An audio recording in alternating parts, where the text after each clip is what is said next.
جو حضرات بھی نا وسیلے کے قائل ہیں، یہ بہت ہی زوردار انداز میں ایک بات بولتے رہتے ہیں. کہتے ہیں جو کلمہ طیبہ ہے لا الہ الا اللہ محمد رسول اللہ، کہتے ہیں یہ ایک ساتھ کسی صحیح حدیث میں موجود ہی نہیں ہے. یعنی عجیب و غریب دعویٰ کرتے ہیں، بہت سارے اہل حدیثوں کو چیلنج کرتے پھرتے ہیں. جب اہل حدیث کہتے ہیں نا کہ قرآن اور حدیث کی دلیل چاہیے کسی مسئلے میں، تو وہ یہ ثابت کرنے کی کوشش کرتے ہیں کہ نہیں دیکھو ہر مسئلے میں دلیل نہیں دے پاؤ گے.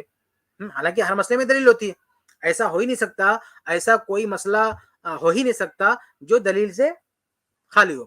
بغیر دلیل کے کوئی مسئلہ نہیں ہو سکتا. تو وہ یہ ثابت کرنے کے لیے کہ بغیر دلیل کے بھی مسائل ہوتے، کہتے ہیں بھائی کلمہ ہی بغیر دلیل کے ہے.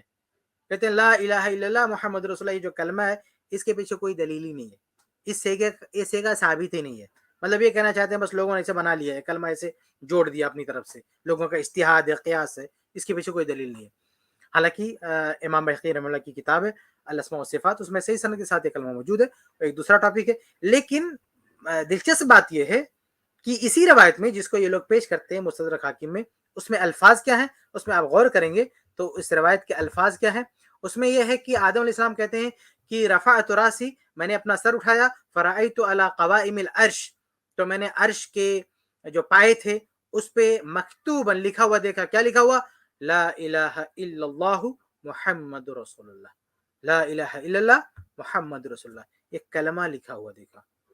پھر اگر یہ حدیث واقعی آپ کی نظر میں صحیح ہے، اس کو آپ حجت مانتے ہو، اس کو وسیلے کے لیے دلیل مانتے ہو، ہم تو جھوٹی حدیث مانتے ہیں، لیکن آپ اگر اسے دلیل مانتے تو پھر دوسرے مواقع پہ یہ کیوں چیلنج کرتے پھرتے کہ کلمہ ثابت ہی نہیں ہے، کلمہ حدیث میں ہے ہی نہیں. بھائی اس میں بھی اس میں لا الہ الا اللہ محمد رسول اللہ لکھا ہوا، ایک ساتھ لکھا ہوا.